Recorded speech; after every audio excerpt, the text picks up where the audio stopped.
तीन लोक और 14 भुवन कहाँ है और वहाँ कौन रहते हैं? प्रिय श्रोताओं, गंगा किनारे एक प्राचीन आश्रम था। आश्रम के चारों ओर हरे भरे वृक्षों की छाया फैली हुई थी। एक दिन एक शिष्य ने पूछा, गुरुदेव, आप सदैव हमें बताते हैं कि यह संसार अनंत है। वेदों और पुराणों में हम पढ़ते हैं कि 3 लोक और 14 भुवन हैं, परंतु मन में एक शंका उठती है, क्या वास्तव में इन लोकों का अस्तित्व है या यह केवल प्रतीकात्मक बातें हैं? उसके शब्द सुनकर अन्य शिष्य भी चौकन्ने हो गए। सभी की आंखों में वही प्रश्न था, परंतु कहने का साहस किसी ने नहीं किया था। गुरु ने शिष्य की ओर देखा। उनके नेत्र गहरे समुद्र की तरह शांत और गंभीर थे।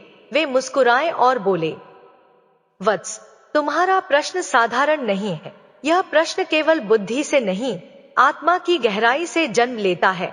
जिसने यह प्रश्न किया वह ज्ञान के मार्ग पर आगे बढ़ने के लिए तैयार है। गुरु ने आगे कहा, देखो वत्स, हम जो धरती देखते हैं यह भूलोक है। यहाँ जन्म और मृत्यु का चक्र चलता है। मनुष्य यहाँ अच्छे और बुरे कर्म करता है, परंतु यह ब्रह्मांड का संपूर्ण रूप नहीं है। इसके ऊपर और नीचे अनगिनत लोक हैं, जिनमें दिव्य आत्माएं, देवता, ऋषि, दैत्य और नाग निवास करते हैं। इन्हें ही 3 लोक और 14 भुवन कहा जाता है। शिष्य ने आश्चर्य से पूछा, गुरुदेव, यदि ये सब वास्तव में हैं, तो क्या मैं उन्हें देख सकता हूँ? क्या मनुष्य की दृष्टि इतनी शक्ति रखती है कि वह उन अदृश्य लोकों को जान सके? गुरु ने अपनी जटाओं को पीछे करते हुए कहा, नहीं वत्स, साधारण नेत्र इन लोकों को नहीं देख सकते। इसके लिए आत्मा को जागृत करना पड़ता है। साधना, संयम और गुरु की कृपा से जब दिव्य दृष्टि प्राप्त होती है, तभी आत्मा इन लोकों की यात्रा कर सकती है। शिष्य ने उत्साह और श्रद्धा से कहा, गुरुदेव, मैं तैयार हूँ। आप जो भी आदेश देंगे मैं उसका पालन करूंगा। मुझे इस रहस्य को जानने की तीव्र इच्छा है। गुरुदेव ने गंभीर स्वर में कहा, ठीक है वत्स, यह ज्ञान खिलौना नहीं है। यह अग्नि की तरह है। जो योग्य है उसे प्रकाश देगा और जो अयोग्य है उसे भस्म कर सकता है। यदि तुम्हारे मन में लोभ, अहंकार या भय है तो तुम इस यात्रा को नहीं सह पाओगे। सोच लो, क्या तुम अपने भीतर पूरी तरह निडर और निर्मल हो? शिष्य ने दृढ़ स्वर में उत्तर दिया, गुरुदेव, मेरा मन ज्ञान के लिए तड़प रहा है। मैं भय और मोह छोड़ चुका हूँ। कृपया मुझे मार्ग दिखाइए। गुरुदेव ने आंखें बंद की, कुछ क्षण मौन रहे और फिर बोले, वत्स, तुम्हें 7 दिन तक कठोर व्रत रखना होगा। केवल फलाहार करना, मौन धारण करना और ध्यान में लीन रहना। जब तुम्हारा चित्त पूर्णतः निर्मल होगा, तभी मैं तुम्हें दिव्य दृष्टि प्रदान करूंगा और उस दृष्टि से तुम स्वयं 3 लोक और 14 भुवनों का प्रत्यक्ष अनुभव करोगे। शिष्य ने गुरु के चरण पकड़कर प्रणाम किया और बोला, गुरुदेव, आपके आदेश मेरे लिए वरदान है। मैं इसे पूर्ण निष्ठा से पालन करूंगा। उस क्षण आश्रम का वातावरण बदल सा गया। मंद पवन और भी ठंडी हो गई। पक्षियों की चहचहाहट मधुर संगीत में बदल गई और ऐसा लगा मानो देवताओं ने भी इस संकल्प को सुन लिया हो। गुरुदेव के आदेश पर शिष्य ने 7 दिन का कठोर व्रत प्रारंभ किया। आश्रम का वातावरण उन दिनों और भी पवित्र प्रतीत होता था। नील गगन के नीचे बहती गंगा अपनी लहरों में जैसे शांति का गीत गा रही थी। शिष्य दिन रात ध्यान में लीन रहता। वह वृक्षों की छाया में बैठकर आंखें बंद करता और मन को भीतर की ओर मोड़ देता। शुरुआत में उसका मन बार बार भटकता, कभी भोजन की ओर, कभी विचारों की ओर, कभी संसार के मोह की ओर, परंतु हर बार वह गुरुदेव का चेहरा याद करता और स्वयं को संयमित कर लेता। धीरे धीरे उसका मन शांत होने लगा। 7वें दिन उसका चेहरा चमकने लगा, मानो भीतर से कोई प्रकाश फूट रहा हो। 7वें दिन प्रातःकाल, जब सूर्य की किरणें गंगा पर सुनहरी आभा बिखेर रही थी, गुरुदेव ने शिष्य को अपने समीप बुलाया। गुरुदेव ने उसकी आंखों में गहराई से देखा और बोले, वत्स, तुम्हारा मन अब निर्मल हो चुका है। साधना ने तुम्हें योग्य बना दिया है। अब समय आ गया है कि मैं तुम्हें दिव्य दृष्टि प्रदान करूं। गुरुदेव ने अपने कमंडल से गंगा जल लिया और शिष्य के मस्तक पर छिड़क दिया। फिर उन्होंने अपने करकमलों से शिष्य के नेत्रों को स्पर्श किया और एक गूढ़ मंत्र का उच्चारण किया। उस क्षण शिष्य ने अपने भीतर एक विचित्र कंपन अनुभव किया। उसका हृदय तेजी से धड़कने लगा, सांसें गहरी हो गई और उसकी आंखों के सामने पूरा संसार घूमने लगा। अचानक उसे लगा मानो उसकी देह हल्की हो गई हो।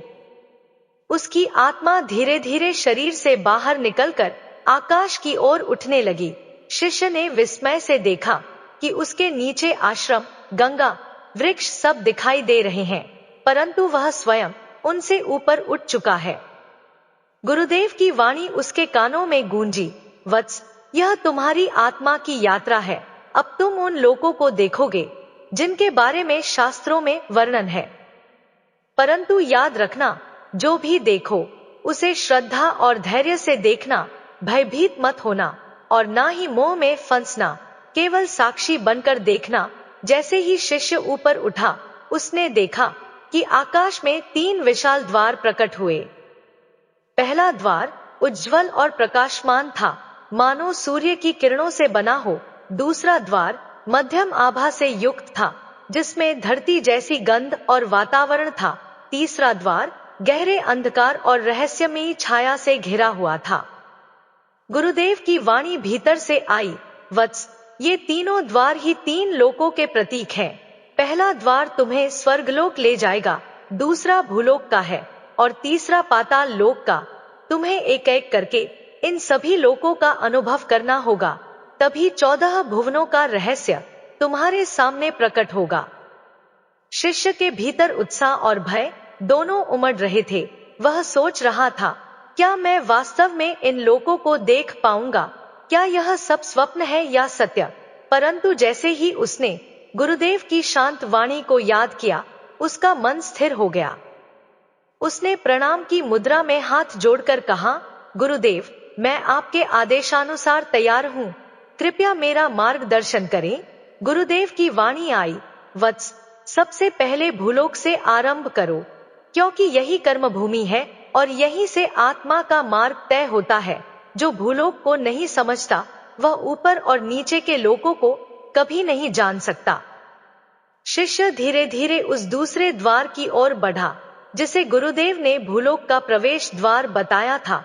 जैसे ही वह द्वार खुला, एक चमकदार प्रकाश की लहर उसे अपनी ओर खींचने लगी।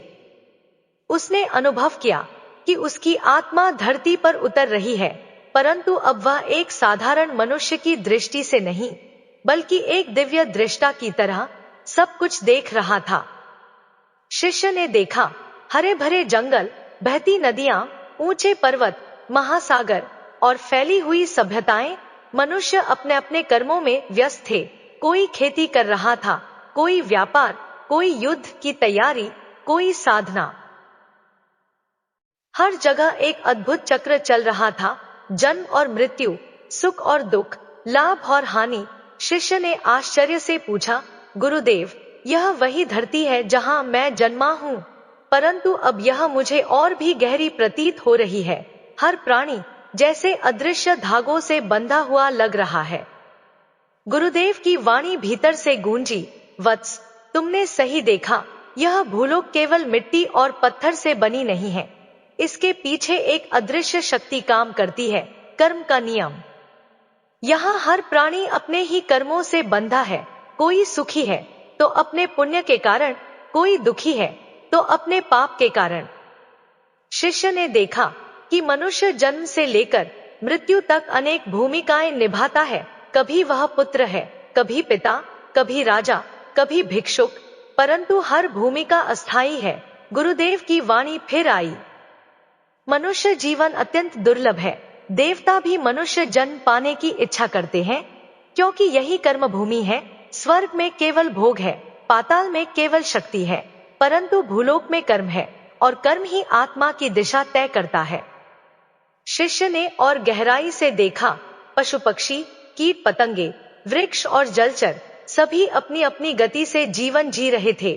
कोई सिंह जंगल का राजा बना हुआ था, कोई हिरण भय से कांप रहा था, कहीं किसान पसीना बहाकर अन्न उगा रहा था, तो कहीं एक साधु गुफा में ध्यानस्थ था। शिष्य विस्मित होकर बोला, गुरुदेव, यह सब इतना जटिल है, एक ही धरती पर इतना भिन्न भिन्न जीवन, क्या यह सब भी कर्म का परिणाम है? गुरुदेव ने उत्तर दिया, हाँ वत्स, हर आत्मा अपने पूर्वजन्म के कर्मों के अनुसार ही योनि और परिस्थिति प्राप्त करती है। यह भूलोक कर्मों का मैदान है। यहाँ किया गया छोटा सा कर्म भी भविष्य को बदल सकता है। यही कारण है कि ऋषि मुनि बार बार कहते हैं, मनुष्य अपने जीवन का दुरुपयोग ना करे। शिष्य ने आगे देखा, कहीं युद्ध हो रहा था, रक्त बह रहा था, राजा अपने राज्य के लिए लड़ रहे थे। वहीं दूसरी ओर किसी छोटे से गांव में साधारण लोग भजन कीर्तन कर रहे थे, भगवान का नाम ले रहे थे। शिष्य ने सोचा, एक ही भूलोक में इतनी भिन्नता, कहीं लोभ और क्रोध तो कहीं प्रेम और भक्ति। गुरु बोले, वत्स, यही भूलोक की सुंदरता और चुनौती है। यहाँ आत्मा को परीक्षा देनी होती है। पाप और पुण्य दोनों रास्ते खुले हैं। जो विवेक से काम लेता है वही ऊपर के लोकों की ओर जाता है, और जो मोह एवं पाप में फंसता है वह नीचे गिरता है। शिष्य अब गहरी विचारों में डूब गया।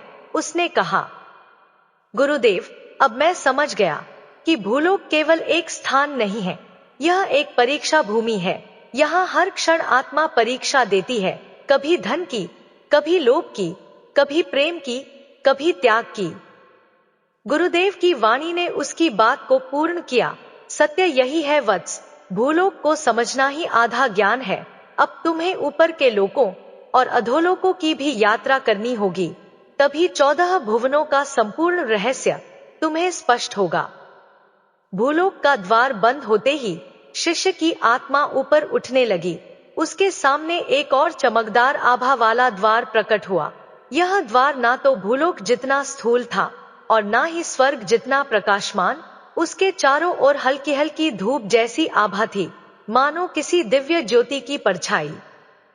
गुरुदेव की वाणी भीतर से गूंजी, वत्स, यह भुवरलोक का द्वार है, यहाँ पितरों का वास है। चलो, तुम्हें दिखाता हूँ कि किस प्रकार यह लोक आत्मा के लिए महत्वपूर्ण है। शिष्य उस द्वार से भीतर प्रवेश करता है। जैसे ही वह भीतर गया, उसने एक अनोखा दृश्य देखा। यहाँ वातावरण शांत था, ना अंधकार और ना अधिक प्रकाश। अनेक दिव्य आकृतियां दिखीं, जो मनुष्यों से मिलती जुलती थी, परंतु देह रहित थी। उनके चारों ओर प्रकाश की हल्की आभा फैली हुई थी। शिष्य ने आश्चर्य से पूछा, गुरुदेव, ये कौन है? इनकी देह तो नहीं है, परंतु ये जीवित प्रतीत हो रहे हैं। गुरु ने समझाया, वत्स, ये पितर है।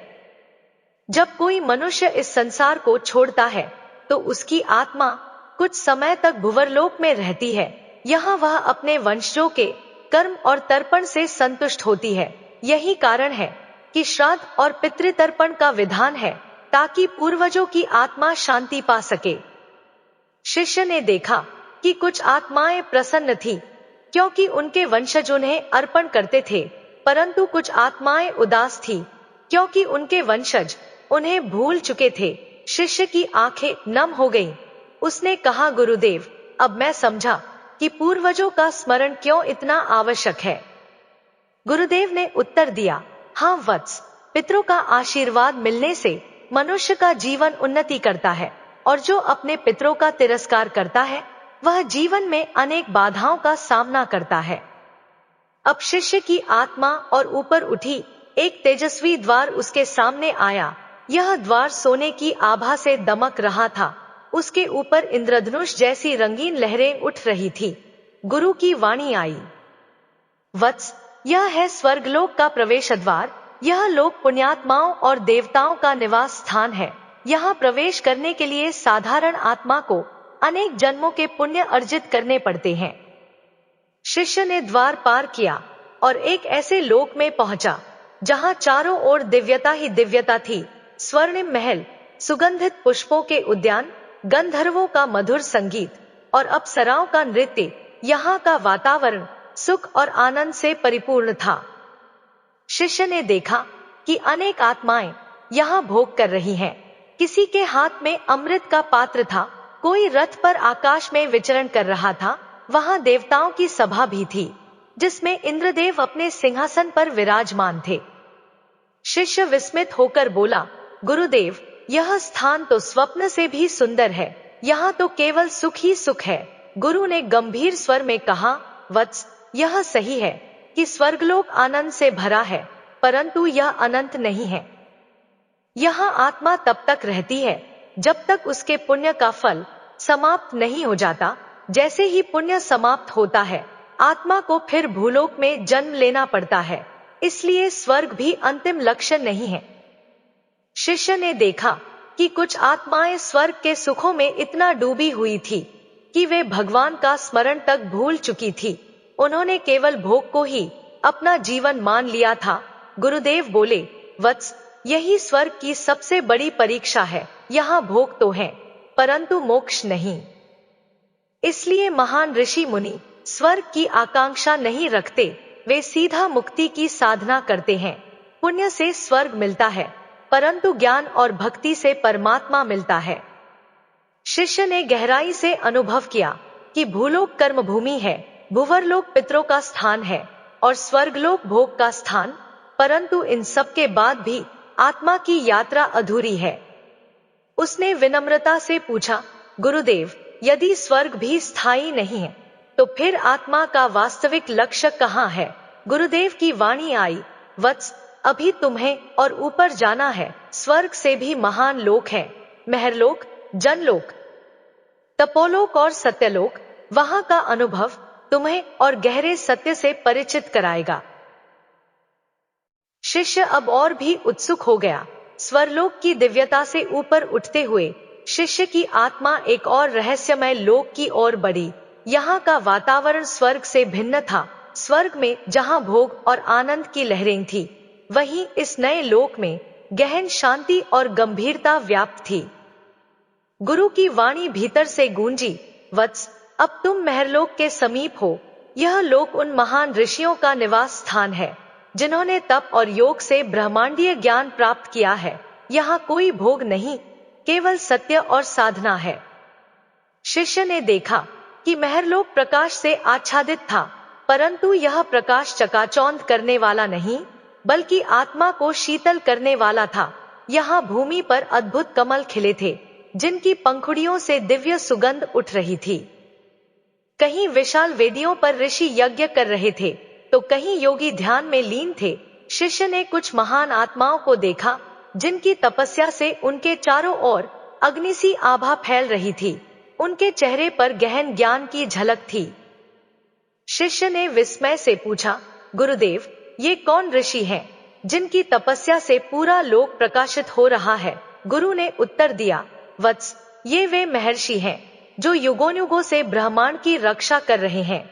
जब सृष्टि का विनाश होता है, तब भी ये महरलोक में जीवित रहते हैं।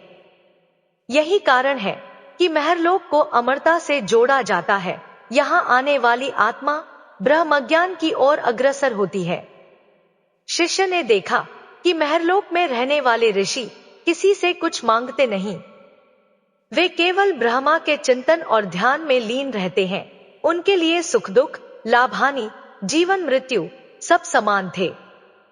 गुरुदेव ने कहा, वत्स, महरलोक का यही रहस्य है। यहाँ आत्मा का द्वार खुलता है। स्वर्ग में आत्मा सुख में डूब सकती है, परंतु यहाँ वह अपने वास्तविक स्वरूप, साक्षी भाव को पहचानना सीखती है। शिष्य इस ज्ञान को सुनकर गहराई में डूब गया। उसे लगा कि स्वर्ग की चमक की तुलना में यह लोक अधिक शांत और स्थायी है। महरलोक का अनुभव करने के बाद शिष्य की आत्मा और ऊपर उठी। अब उसके सामने एक और विशाल द्वार प्रकट हुआ। यह द्वार अत्यंत निर्मल प्रकाश से बना हुआ था, मानो चांदनी से गढ़ा गया हो। गुरु बोले, वत्स, यह है जनलोक। यहाँ वे ब्रह्मर्षि निवास करते हैं, जो संसार की लय और सृष्टि दोनों में साक्षी बने रहते हैं।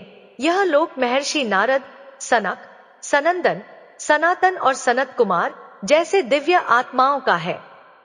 जैसे ही शिष्य जनलोक में पहुंचा, उसने एक अद्भुत दृश्य देखा। यहाँ ना स्वर्णिम महल थे, ना यज्ञ की वेदियां, बल्कि यहाँ गहन शांति और ज्ञान का समुद्र था। ऋषि ध्यान में लीन थे, उनकी वाणी मौन थी, परंतु मौन ही हजारों शास्त्रों से अधिक प्रभावशाली था।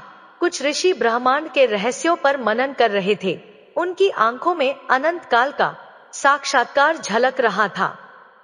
शिष्य ने धीरे से पूछा, गुरुदेव, यहाँ तो ना भोग है, ना यज्ञ, केवल ज्ञान और मौन, क्या यही इस लोक की विशेषता है? गुरु ने उत्तर दिया, हाँ वत्स, जनलोक का अर्थ ही है ज्ञान का लोक।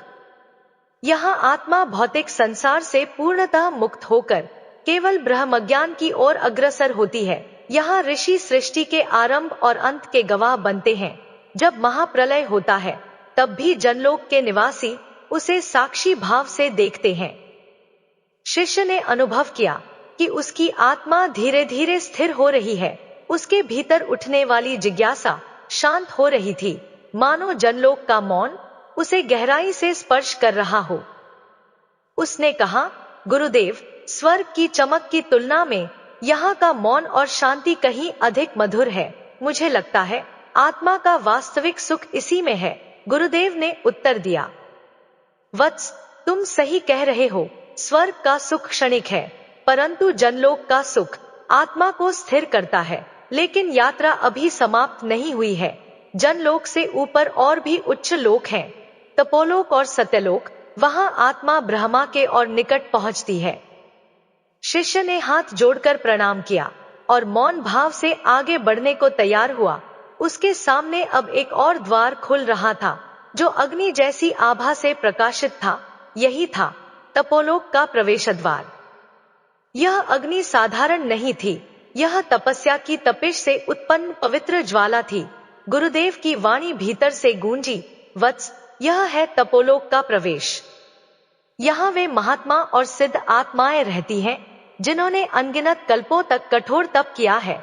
उनका जीवन केवल आत्मसंयम, ब्रह्मज्ञान और सत्य की साधना में ही व्यतीत होता है। शिष्य ने जब तपोलोक में प्रवेश किया तो चारों ओर अग्निमय आभा दिखाई दी, लेकिन यह अग्नि जलाने वाली नहीं, बल्कि शुद्ध करने वाली थी। हवा में मंत्रों की गूंज थी, परंतु वे कानों से सुनाई नहीं देते थे, वे सीधे आत्मा को छूते थे। यहाँ महान योगी और तपस्वी ध्यान की गहन अवस्था में बैठे थे। उनके चारों ओर अग्निचक्र घूम रहे थे, जैसे उनके तप से ब्रह्मांड का संतुलन बना हुआ हो। गुरुदेव ने समझाया, वत्स, तपोलोक वह स्थान है जहाँ आत्मा अपने सबसे गहरे अज्ञान को जलाकर पूर्ण रूप से शुद्ध होती है। यहाँ के महात्मा अपनी शक्तियों का प्रयोग स्वयं के लिए नहीं करते, बल्कि ब्रह्मांड के संतुलन के लिए करते हैं। उनका मौन ही सबसे बड़ा मंत्र है। शिष्य ने ध्यान से देखा कि इन तपस्वियों का शरीर मानो अग्नि से निर्मित था। उनके चेहरे पर गंभीरता और करुणा दोनों झलकती थी। शिष्य ने भीतर ही भीतर प्रणाम किया और आगे बढ़ा। तपोलोक से ऊपर जाते हुए शिष्य ने एक अत्यंत अद्भुत दृश्य देखा। उसके सामने अब जो लोक था, वह सभी लोकों से भिन्न था। यहाँ प्रकाश सूर्य से भी अधिक तेजस्वी था, परंतु उसकी किरणें आंखों को चुभती नहीं थी, बल्कि आत्मा को आलोकित करती थी। गुरुदेव बोले, वत्स, अब तुम पहुंच गए हो सत्यलोक, जिसे ब्रह्मलोक भी कहा जाता है। यह लोक सभी लोकों का शिखर है। यहाँ स्वयं ब्रह्मा जी का निवास है। यही वह स्थान है जहाँ आत्मा परम सत्य के समीप पहुंचती है। शिष्य ने देखा कि सत्यलोक अनंत आकाश जैसा था। यहाँ ना तो कोई दुख था, ना सुख, केवल शाश्वत सत्य की अनुभूति थी। यह लोक समय और मृत्यु से परे था। वहां दिव्य महल नहीं थे, ना ही यज्ञ की वेदियां, बल्कि हर ओर शुद्ध प्रकाश और अनंत मौन था। मौन इतना गहरा कि उसमें समस्त वेदों, शास्त्रों और मंत्रों का नाद छिपा हुआ था। गुरुदेव ने कहा, वत्स, सत्यलोक में आने वाली आत्मा अब जन्म मरण के चक्र से लगभग मुक्त हो जाती है। यहाँ आत्मा को ब्रह्मा का प्रत्यक्ष साक्षात्कार होने लगता है। यह वही अवस्था है जिसे ऋषि मुनि मोक्ष कहते हैं। शिष्य की आत्मा सत्यलोक की आभा में डूब गई। उसे लगा कि उसका अस्तित्व धीरे धीरे विलीन हो रहा है। ना कोई मैं बचा था, ना कोई तुम, केवल एक अनंत शून्य था जो वास्तव में पूर्णता का प्रतीक था। शिष्य ने भाव विभोर होकर कहा, गुरुदेव, अब मैं समझ गया हूं कि सभी लोग केवल एक यात्रा है। सुख, भोग, तप, मौन, सब आत्मा को अंततः इसी सत्य तक लाते हैं। यहां पहुंचकर आत्मा को और कहीं जाने की आवश्यकता नहीं। गुरु ने मुस्कुराते हुए उत्तर दिया, वत्स, तुम्हारी समझ सही है। सत्यलोक वह अंतिम स्थान है जहां आत्मा पूर्णता को छूती है, लेकिन अभी तुम्हारी यात्रा अधूरी है। तुम्हें केवल ऊपर के लोक ही नहीं बल्कि नीचे के लोकों का भी अनुभव करना होगा, क्योंकि जब तक आत्मा संपूर्ण सृष्टि के रहस्य को नहीं समझ लेती तब तक उसका ज्ञान पूर्ण नहीं होता। सत्यलोक की दिव्यता में डूबा शिष्य जैसे ही गुरु के आदेश पर नीचे की ओर यात्रा करने लगा, उसे ऐसा लगा मानो उसकी आत्मा एक अलग दिशा में खिंच रही हो। अब प्रकाश धीरे धीरे मंद पड़ने लगा और वातावरण गंभीर होता गया। गुरुदेव की वाणी भीतर गूंजी, वत्स, अभी तक तुमने ऊपर के 7 लोकों का अनुभव किया, अब समय है अधोलोक की यात्रा का। ये लोक भयावह नहीं बल्कि रहस्यमय है। यहाँ भी सृष्टि का संतुलन बना रहता है। अभी तुम अतल, वितल और सुतल का अनुभव करोगे। शिष्य जैसे ही अतल लोक पहुंचा, उसने देखा कि यहाँ प्रकाश बहुत कम था, परंतु अंधकार ऐसा नहीं था जो डर पैदा करे, बल्कि यह एक गहन मौन का प्रतीक था। यहाँ असुर और दैत्य निवास करते थे। उनके विशाल महल रत्नों और धातुओं से बने थे, परंतु उनमें वैसी दिव्यता नहीं थी जैसी स्वर्ग में थी। गुरु ने कहा, वत्स, अतल लोक में दैत्य और असुर रहते हैं। ये शक्तिशाली होते हैं, परंतु उनकी प्रवृत्ति भौतिक सुख और शक्ति की ओर अधिक होती है। यहाँ वे गूढ़ विद्याओं का अभ्यास करते हैं। याद रखना, यह लोक केवल अंधकार का प्रतीक नहीं बल्कि शक्ति और तामसिक ऊर्जा का प्रतिनिधि है। शिष्य ने देखा कि यहाँ के जीव शक्तिशाली थे, परंतु उनकी आंखों में बेचैनी थी। उनके पास अपार बल था, किंतु आत्मिक शांति नहीं। अतल से आगे बढ़ते हुए शिष्य वितल लोक पहुंचा। यहाँ का दृश्य अलग था। धरती धधकते अंगारों जैसी थी और वातावरण में तेज गंधक सी गंध थी। यहाँ विशेष असुर रहते थे जो जादुई शक्तियों और तंत्र मंत्र में निपुण थे। गुरुदेव ने समझाया, वत्स, वितल लोक में वे असुर रहते हैं जो अग्नि और धातु से जुड़ी विद्या में पारंगत है। ये मायावी होते हैं और अपनी शक्ति से किसी को भी प्रभावित कर सकते हैं, परंतु उनकी शक्ति अक्सर अधर्म और स्वार्थ की दिशा में प्रयुक्त होती है। यही कारण है कि इन्हें अधोलोक का निवासी कहा गया है। शिष्य ने देखा कि वितल लोक के निवासी अपने महलों को अग्नि और लौह से सुरक्षित रखते हैं। उनके चारों ओर ऊर्जा का एक अजीब सा कंपन था जो शक्ति का अनुभव कराता था, परंतु शिष्य ने यह भी महसूस किया कि इन शक्तियों में करुणा और शांति का अभाव था। वितल से आगे बढ़ते हुए शिष्य सुतल लोक पहुंचा। यह लोक देखकर वह आश्चर्यचकित हो गया, क्योंकि यह स्थान अन्य अधोलोकों की तरह अंधकारमय नहीं था, बल्कि यहाँ दिव्य प्रकाश फैला हुआ था। सुतल लोक में राजसी महल और विशाल सभाएं थीं। यहाँ के राजा थे महाबली राजा बलि। शिष्य ने देखा कि राजा बलि सिंहासन पर बैठे थे। उनके चारों ओर असुर और दैत्य उनका आदर कर रहे थे। गुरु ने मधुर स्वर में कहा, वत्स, यह है सुतल लोक। यहाँ महाबली बलि निवास करते हैं। वामन अवतार की कथा तुमने सुनी ही होगी। जब भगवान विष्णु ने 3 पग में धरती, स्वर्ग और पाताल नाप लिए थे, तब भगवान ने बलि को वरदान दिया कि वह सुतल लोक का राजा बनेगा और स्वयं विष्णु उसकी रक्षा करेंगे। शिष्य आश्चर्यचकित हुआ, गुरुदेव, तो क्या अधोलोक में भी भगवान का वास है? गुरुदेव मुस्कुराए और बोले, हाँ वत्स, भगवान हर लोक में है। अधोलोक केवल अंधकार और पाप का प्रतीक नहीं बल्कि वहां भी दिव्यता का संचार है। सुतल इसका सर्वोत्तम उदाहरण है। यहाँ राजा बलि न्यायप्रिय और दानवीर है, इसी कारण उन्हें भगवान की कृपा प्राप्त हुई है। शिष्य ने मन ही मन राजा बलि को प्रणाम किया और अनुभव किया कि कि अधोलोक भी केवल नकारात्मक नहीं है, यहाँ भी धर्म और अधर्म दोनों विद्यमान है। उसका दृष्टिकोण अब बदलने लगा था। गुरुदेव ने कहा, वत्स, अधोलोक की यात्रा अभी पूरी नहीं हुई। तुम्हें अभी तालातल, महातल, रसातल और पाताल का भी अनुभव करना होगा। वहां सृष्टि के और रहस्य छिपे हैं। सुतल लोक में राजा बलि के दर्शन कर शिष्य की आत्मा प्रसन्न थी, परंतु गुरु की वाणी पुनः भीतर से गूंजी, वत्स, अधोलोक की गहराई अभी और बाकी है। अब तुम प्रवेश करोगे तालातल और महातल में। ये लोक रहस्यों से भरे हैं और इनके निवासी अपनी असाधारण शक्तियों के लिए प्रसिद्ध हैं। शिष्य नीचे उतरा और एक विशाल गुफानुमा लोक में पहुंचा। यहाँ दीवारें चमकते पत्थरों और धातुओं से बनी थी।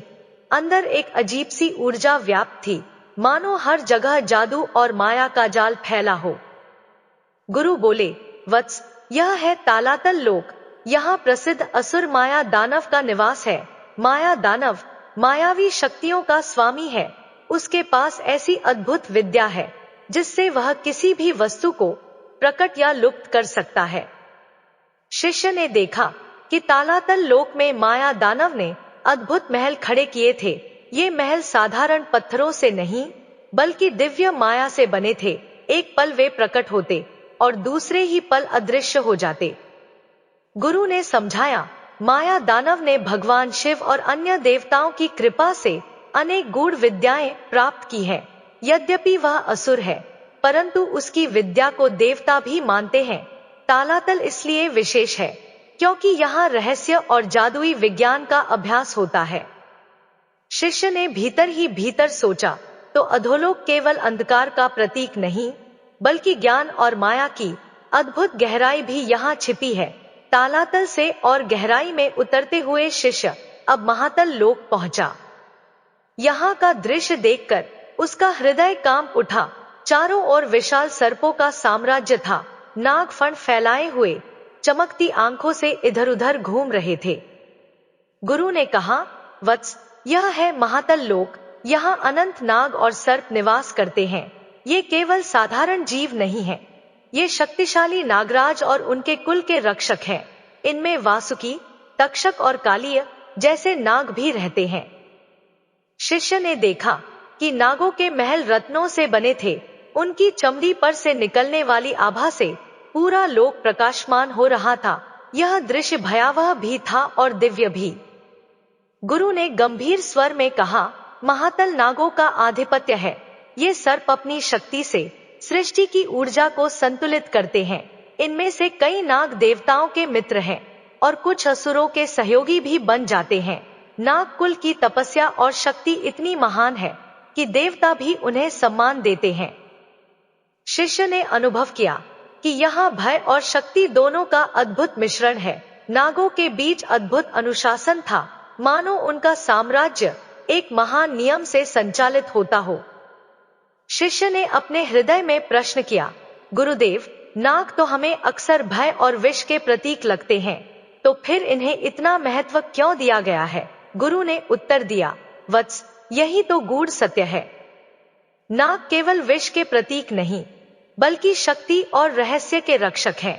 पृथ्वी की गहराइयों में जो ऊर्जा छिपी है, उसका संतुलन नाग ही बनाए रखते हैं। यही कारण है कि देवता भी उन्हें सम्मान देते हैं। याद रखो, जो हमें भयावह लगता है वही ब्रह्मांड के संतुलन का आधार भी हो सकता है। शिष्य इस उत्तर से गहराई में सोचने लगा। अब उसे समझ आने लगा कि अधोलोक भी उतना ही आवश्यक है जितना स्वर्ग और पृथ्वी लोक। गुरु की वाणी पुनः गूंजी, वत्स, अब तुम्हें आगे और गहराई में जाना होगा। आगे रसातल और पाताल के रहस्य छिपे हैं। वहीं अधोलोक का अंतिम सत्य तुम्हारे सामने प्रकट होगा। शिष्य ने मौन होकर प्रणाम किया और अगली यात्रा के लिए तैयार हो गया।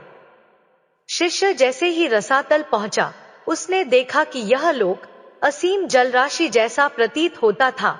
चारों ओर नमी और गहराई थी, मानो पूरा लोक किसी समुद्र के नीचे बसा हो। यहाँ असंख्य दैत्य और दानव निवास करते थे। उनकी काया विशाल थी और उनकी शक्ति भयानक। गुरु बोले, वत्स, यह है रसातल लोक। यहाँ दैत्य और असुर जातियां रहती हैं। इनमें से कई देवताओं के शत्रु रहे हैं। यहाँ की सभ्यता शक्तिशाली है, परंतु उसका झुकाव अधर्म की ओर अधिक होता है। रसातल का अर्थ ही है भोग और शक्ति का चरम। शिष्य ने देखा कि यहाँ भव्य महल थे, परंतु उनमें करुणा और प्रेम का अभाव था। निवासी शक्ति, युद्ध और विजय में ही आनंद पाते थे। फिर भी उनकी संगठन और पराक्रम देखकर शिष्य चकित रह गया। गुरु ने समझाया, वत्स, रसातल हमें यह सिखाता है कि शक्ति यदि धर्म के बिना हो तो वह विनाश का कारण बनती है। इसीलिए देवताओं और असुरों के युद्ध प्राचीन काल से चलते आए हैं। रसातल से और नीचे जाते हुए शिष्य एक ऐसे लोक में पहुंचा जो सभी अधोलोकों से भिन्न था। यह था पाताल लोक, अधोलोक का अंतिम और सबसे रहस्यमय लोक। यहाँ का दृश्य अद्भुत था। चारों ओर अनगिनत रत्न जड़े हुए थे। माणिक, हीरे, पन्ना और नीलम से पूरा लोक जगमगा रहा था। वातावरण में अंधकार नहीं, बल्कि एक ठंडी, चमकीली रोशनी फैली हुई थी। शिष्य आश्चर्य से बोला, गुरुदेव, यह तो किसी स्वर्ग से भी अधिक सुंदर लग रहा है। क्या यह वास्तव में पाताल लोक है? गुरु मुस्कुराए, हाँ वत्स, पाताल लोक को लोग केवल अंधकार और भय का प्रतीक मानते हैं, परंतु यहाँ का वैभव अद्वितीय है। यहाँ नागकुल और असुरों का साम्राज्य है। नागराज शेषनाग का भी वास यही माना जाता है। यही वह लोक है जो पृथ्वी को अपने फणों पर धारण करता है। ब्रह्मांड की स्थिरता में पाताल लोक का योगदान सबसे बड़ा है। शिष्य ने देखा कि पाताल लोक के निवासी नाग और असुर अपार शक्ति के स्वामी थे। उनके पास दिव्य रत्न और अद्भुत विद्या थी। वे समय समय पर पृथ्वी और स्वर्ग में जाकर देवताओं से संघर्ष भी करते थे। गुरु ने गंभीर स्वर में कहा, वत्स, पाताल का वास्तविक रहस्य यही है कि यहाँ शक्ति और ज्ञान दोनों चरम पर हैं। परंतु इनका प्रयोग यदि धर्म से भटक जाए तो यह ब्रह्मांड के लिए घातक हो सकता है। इसीलिए पाताल लोक को रहस्यमय और भयावह दोनों कहा गया है। लेकिन सत्य यह है कि जब तक पाताल की ऊर्जा विद्यमान है, तब तक सृष्टि स्थिर बनी रहती है। शिष्य ने गहन श्रद्धा से कहा, गुरुदेव, अब मैं समझ गया हूँ कि अधोलोक केवल अंधकार या पाप का स्थान नहीं, बल्कि यह भी ब्रह्मांड के संतुलन का एक अंग है। ऊपर के लोक और नीचे के लोक दोनों मिलकर ही सृष्टि पूर्ण होती है। गुरु की वाणी प्रसन्नता से गूंजी, वत्स, तुम्हारी समझ अब पूर्ण हो रही है। 3 लोक और 14 भुवनों की यह यात्रा आत्मा को यह सिखाती है कि ब्रह्मांड में कोई भी स्थान निरर्थक नहीं। हर लोक का अपना महत्व है। स्वर्ग, पृथ्वी और पाताल सभी मिलकर ही सृष्टि को पूर्णता देते हैं। शिष्य की आत्मा अब प्रकाश और अंधकार दोनों के रहस्यों से परिचित हो चुकी थी। वह मौन भाव से आगे बढ़ा, क्योंकि उसे ज्ञात था कि उसकी यात्रा अब समापन की ओर है। लेकिन उसके हृदय में एक प्रश्न अब भी धड़क रहा था। गुरुदेव, जब प्रत्येक लोक का स्वरूप इतना भिन्न है, कोई सुखमय है तो कोई दुखमय, कोई प्रकाशमय है तो कोई अंधकारमय, तो फिर इन सब में संतुलन कैसे बना रहता है? गुरु ने गहरी शांति के साथ उत्तर दिया, वत्स, यही है ब्रह्मांड का सबसे बड़ा रहस्य है, संतुलन। यदि संतुलन टूट जाए तो सृष्टि का अस्तित्व ही समाप्त हो जाए। फिर शिष्य बोला, गुरुदेव, यह सब तो मैंने देख लिया, परंतु ब्रह्मांड की सृष्टि का वास्तविक रहस्य क्या है? इन लोकों का उद्देश्य आखिर क्या है? गुरु ने गंभीरता से कहा, वत्स, ब्रह्मांड एक विराट यज्ञ है। इस यज्ञ में प्रत्येक लोक, प्रत्येक प्राणी, प्रत्येक कर्म आहुति के समान है। स्वर्गलोक देवताओं का, पृथ्वी लोक मनुष्यों का और पाताल लोक असुरों का क्षेत्र है। तीनों मिलकर इस यज्ञ को पूर्ण करते हैं। ब्रह्मांड की उत्पत्ति महाकाल के संकल्प से हुई है। सृष्टि का आरंभ सृजन से होता है, फिर पालन चलता है और अंत में संहार आता है। यह क्रम अनंत काल से चला आ रहा है और अनंत काल तक चलता रहेगा। इसलिए सृष्टि का वास्तविक रहस्य यही है कि सब कुछ परिवर्तनशील है, परंतु यह परिवर्तन ही शाश्वत है। शिष्य ने पूछा, गुरुदेव, और आत्मा, वह कहाँ जाती है इस विशाल ब्रह्मांड में? गुरु ने उत्तर दिया, वत्स, आत्मा ना जन्म लेती है, ना मरती है। वह केवल लोकांतर में भ्रमण करती है, अपने कर्मों का फल भोगती है। कभी स्वर्ग में सुख पाती है, कभी पाताल में दुख सहती है, और फिर पृथ्वी पर लौटकर पुनः कर्म करती है। परंतु जब आत्मा इस चक्र को समझ लेती है, तब वह मुक्ति की ओर अग्रसर होती है। मुक्ति का अर्थ है तीनों लोकों और 14 भुवनों से परे जाकर परमात्मा में विलीन हो जाना।